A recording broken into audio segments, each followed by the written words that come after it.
ہم نے ہمیشہ سنا ہے کہ ہسٹری اپنے آپ کو دہراتی ہے اور جو قومیں عقل رکھتی ہیں وہ اپنی مسٹیکس کو دوبارہ دہرانے نہیں دیتی، لیکن ہم دنیا کا شاید وہ واحد بد نصیب ملک ہے جس کو قوم اور اللہ سبحانہ تعالیٰ نے علاقہ تو بہترین نوازا، لیکن ہم ایک غلامی سے دوسری غلامی کی طرف چلے گئے۔ آج پاکستان میں جو کچھ ہو رہا ہے اس کی مماثلت 1970 اور 71 سے بہت زیادہ ہے۔ اگر آپ کو میری یہ کاوش پسند آتی ہے تو پلیز مجھے لائک سبسکرائب کیجیے تاکہ میں حق سچ بات اور خان کی بات زیادہ لوگوں تک پہنچا سکوں۔ 1970 کے اندر ایسٹ پاکستان جو کہ اب بنگلہ دیش بن چکا ہے، وہاں پر ایک سائیکلون ہٹ کیا جس کو بھولا سائیکلون کہتے تھے۔ وہ اتنا زبردست قسم کا طوفان تھا کہ اس کے اندر منیمم 5 لاکھ لوگوں کی جانیں ضائع ہوں۔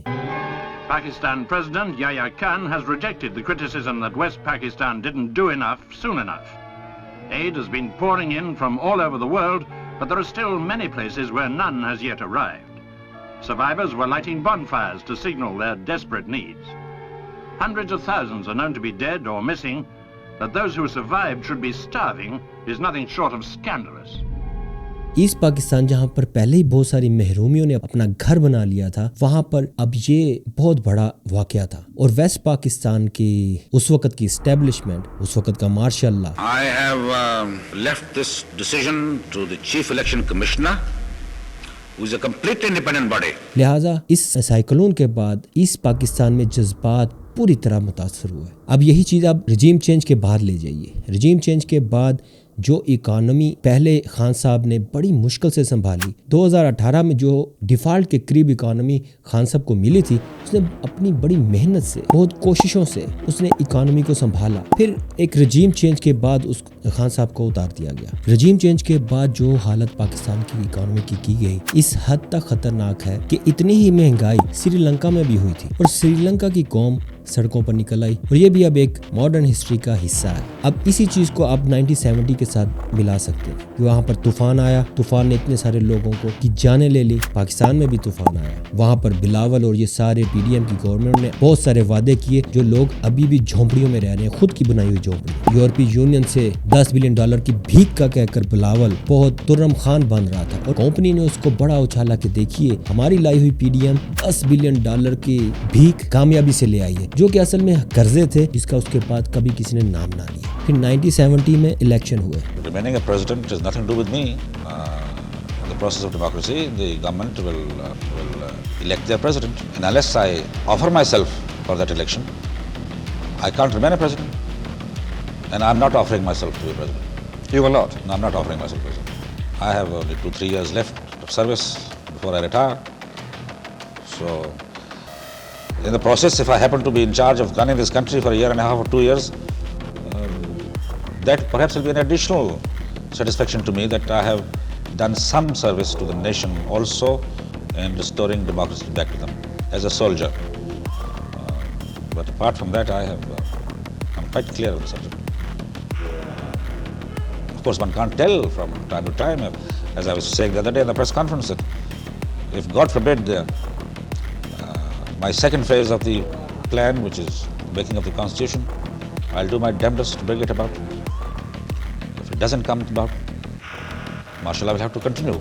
My duty then remains. 1970 کے الیکشن کی صورتحال کچھ اس طرح تھی کہ ٹوٹل سیٹیں ایسٹ پاکستان اور ویسٹ پاکستان کے اندر 300 سیٹس تھیں، جن میں سے 162 ایسٹ پاکستان میں تھی، باقی ویسٹ پاکستان میں، اور 13 سیٹیں خواتین کے لیے مختص تھیں۔ ویسٹ پاکستان میں بھٹو، جو کہ کبھی فوجی ڈکٹیٹر کی گود میں بیٹھا ہوتا تھا اور اس کو اپنا پاپا کہتا تھا، وہ جس بندے کا وزیر خارجہ تھا اسی کے خلاف اپنی پارٹی بنا کر بولنے لگا، کیونکہ شاید اسے نظر آ گیا تھا کہ مجیب الرحمان جو جمہوریت کی کوشش کر رہا ہے، آگے میں اسی کو لے کر ہی کچھ حاصل کر سکتا ہوں۔ اس الیکشن کے ریزلٹس کچھ یوں آئے، 162 سیٹوں میں سے مجیب الرحمان 160 سیٹیں جیت گیا، جبکہ 13 خواتین کی سیٹیں بھی مجیب الرحمان کو ملی۔ بھٹو کی پیپلز پارٹی کو صرف 81 سیٹس ملی، اتنا بڑا مارجن، اور یہ حکومت مجیب الرحمان کی ہی بنتی تھی۔ جنرل یحییٰ پاکستان کی حکومت کے مزے لوٹ رہے تھے، وہ کسی بھی صورت مجیب الرحمان کو حکومت نہیں دینا چاہتے تھے، اور بھٹو ان کا ساتھ دے رہا تھا۔ الیکشن جیتنے کے باوجود جنرل یحییٰ نے مجیب الرحمان کو اسمبلی میں نہ بیٹھنے دیا، اور اس نے ایک نیا ڈرامہ کیا،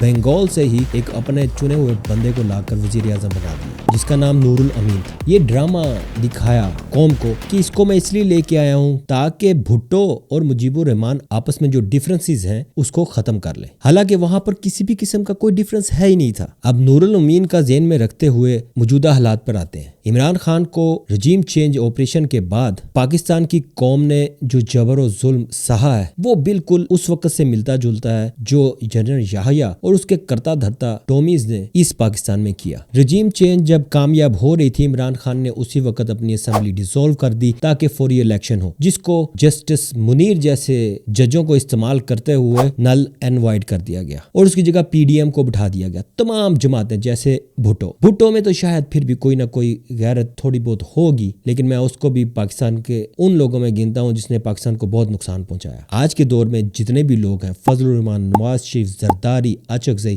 وہ بھٹو کے پاؤں کی جوتی پر لگے ہوئے گند کے برابر بھی نہیں ہے۔ اتنے غلیظ ترین لوگ، ان سب نے مل کر پی ڈی ایم کی حکومت بنائی اور جس کے بعد ایک ظلم کی نئی داستان شروع ہوئی، جس کو پیچھے سے ہینڈل تو آرمی ہی کر رہی تھی جیسے جنرل یحییٰ کر رہا تھا۔ عمران خان نے جس وجہ سے اپنی گورنمنٹ ڈیسولو کی وہ اس کو نہ مل سکا، پھر اس نے آئین میں رہتے ہوئے ایک اور طریقہ آزمایا، نیو الیکشن کی طرف قوم کو لے کر چلے جاؤں گا۔ اسی دوران جنرل باجوہ جو کہ رجیم چینج کا ہیڈ تھا، وہ ضلالت سے ریٹائر ہوا، ریٹائر ہو کر اس نے ایک اور ریٹائر آرمی آفیسر کو دوبارہ بحال کر کے آرمی چیف بنا دیا، اور اس آرمی چیف کا نام عاصم منیر ہے جو کہ ابھی بھی موجودہ آرمی چیف ہے۔ اس کے آتے ہی اس قسم کے آپریشن شروع ہوئے جیسے کہ ایسٹ پاکستان میں جنرل یحییٰ نے شروع کیے۔ اسی دوران ایسٹ پاکستان کے اندر انریسٹ شروع ہوا۔ اب اس انریسٹ کو ختم کرنے کے لیے یاد رکھیے وہاں پر ایک بہت بڑا سیلاب بھی آیا تھا جس کی جنرل یحییٰ نے بالکل بھی کوئی پرواہ نہ کی، لوگوں کا کوئی خیال نہیں رکھا گیا اور اس کے بعد آپریشن سرچ لائٹ شروع کیا گیا۔ اسی طرح عمران خان نے جب اپنی دونوں اسمبلیز ڈیسولو کی اور اس کے بعد الیکشن نہ کروائے گئے، آئین کو توڑ دیا گیا۔ اس سے پہلے پاکستان میں آئین آرمی کے جنرل توڑ چکے ہیں اور ان میں سے کسی کو کوئی کسی قسم کی سزا نہ ملی۔ اسی وجہ سے اس دفعہ پھر آئین کو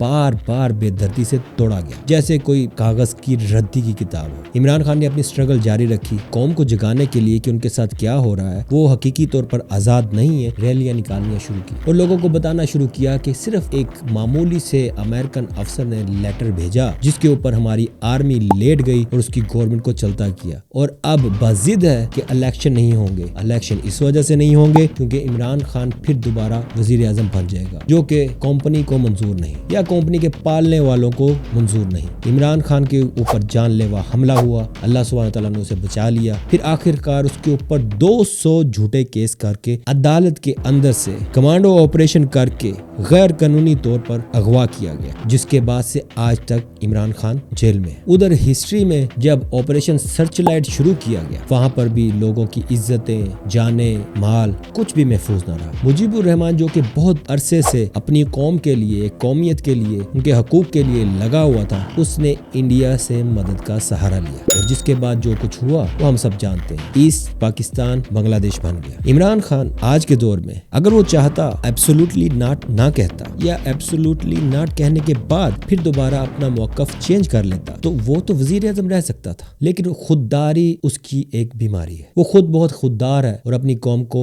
ملک کو بھی خوددار دیکھنا چاہتا ہے۔ انف از انف اس کا موٹو ہے کہ قوم نے بہت غلامی کر لی۔ یہاں پر آ کر آپ مجیب الرحمان اور خان میں زمین و آسمان کا فرق دیکھیں گے۔ عمران خان نے کسی بھی غیر ملکی طاقت کو استعمال کر کے دوبارہ پاور میں آنے کی کوشش نہیں کی، وہ بلکہ اپنے موقف پر اسی طرح ڈٹا رہا کہ ہم پاکستانی اب کسی اور کی جنگ میں شامل نہیں ہوں۔ میری ذمہ داری ایز اے پرائم منسٹر اپنے قوم، اپنے ملک کا مفاد دیکھنا ہے۔ جو آپریشن سرچ لائٹ بنگالیوں کے خلاف کیا گیا اس سے ملتا جلتا پاکستانیوں نے، خصوصاً پنجابیوں نے پہلی دفعہ اپنے اوپر ہوتا بھی دیکھا۔ کے پی کے والے وار اگینسٹ ٹیرر میں یہ سب کچھ دیکھ چکے، جھیل چکے، گھر بار اجاڑ چکے، وہ اس چیز کے لیے سخت جان ہو چکے، اور ابھی وہاں پر بھی اسی طرح ظلم کیا جا رہا تاکہ عمران خان اور اس کی پارٹی کو دبایا جا سکے۔ کمپنی نے اس بار ایک کام ایسا کیا جو کہ وہ مجیب الرحمان کے ساتھ کر کے بھی اس کو ڈسکوالیفائی کر سکتے تھے کہ اس سے اس کا انتخابی نشان لے لیتے، لیکن شاید وہ پہلا انتخاب تھا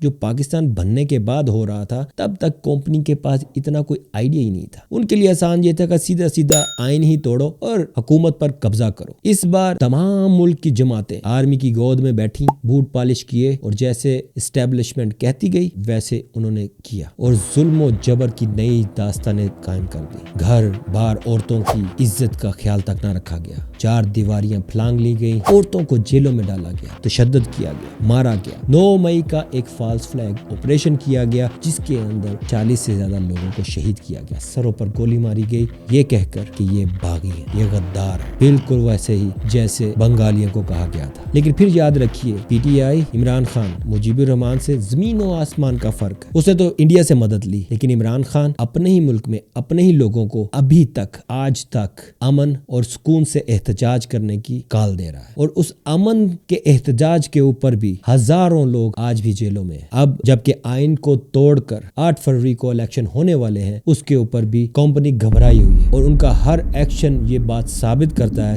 وہ کسی بھی طرح خان کی جماعت کو کسی بھی صورت الیکشن جیتنے نہیں دیں گے. لیکن اس بار پنجاب الیکشن کے اندر وہی چیز بنا ہوا ہے جیسے 1970 کے الیکشن کے اندر ایسٹ پاکستان تھا. سب سے زیادہ سیٹیں اس وقت پنجاب میں ہیں اور پنجاب میں ہی میدان جنگ ہے. جس نے پنجاب جیت لیا وہ گورنمنٹ بنا لے گا. اس لیے پنجاب وہ چیزیں محسوس کر رہا ہے کہ جو کبھی بنگالیوں نے کی تھی. خان صاحب نے اگلے اتوار ساری قوم کو باہر نکلنے کا الیکشن مہم شروع کرنے کی کال دی ہے. اس سے اب ثابت ہوگا کہ یہ قوم کیا اپنے حق کے لیے کھڑا ہوگی یا پھر اسی طرح پستی رہے گی, کرتا دھرتا جو لولی پاپ دیں گے اس کو ہی مان لے گی, اپنے اوپر وہی چور اچکے نافذ ہونے دے گی جس کو کمپنی خود کہتی تھی کہ یہ چور ہیں, ڈاکو ہیں, لٹیرے ہیں. 8 فروری بھی اب دور نہیں, لیکن 8 فروری تک پہنچتے پہنچتے تحریک انصاف اور پاکستانیوں کو کون کون سے دریا عبور کرنے پڑیں گے یہ اللہ سبحانہ تعالیٰ بہتر جانتے ہیں. لیکن میرا دل یہ کہتا ہے کہ 8 فروری سے پہلے بھی کمپنی کوئی نہ کوئی بڑا کارنامہ ضرور کرے گی, اور جس سے اس قوم کا حوصلہ اور بڑھے گا, اور پھر 8 فروری کو وہی اب کا کیا ہوا کوئی کارنامہ کمپنی کو بہت مہنگا پڑے گا. انسانی حقوق ہر انسان کا بنیادی حق ہے, اگر اس کے لیے بھی ہم کھڑے نہ ہوئے تو ہم میں اور جانوروں میں کوئی فرق نہیں. اللہ سبحانہ تعالیٰ خان کو کامیاب کرے, ہماری قوم کو ہمت دے, حوصلہ دے کہ خان کے نظریے پر کھڑے رہیں اور ہم آخرکار حقیقی آزادی کا مزہ چکھ سکیں. ابھی تک اتنا ہی بھائی لوگ, بشرط زندگی پھر ملیں گے. السلام علیکم ورحمۃ اللہ وبرکاتہ.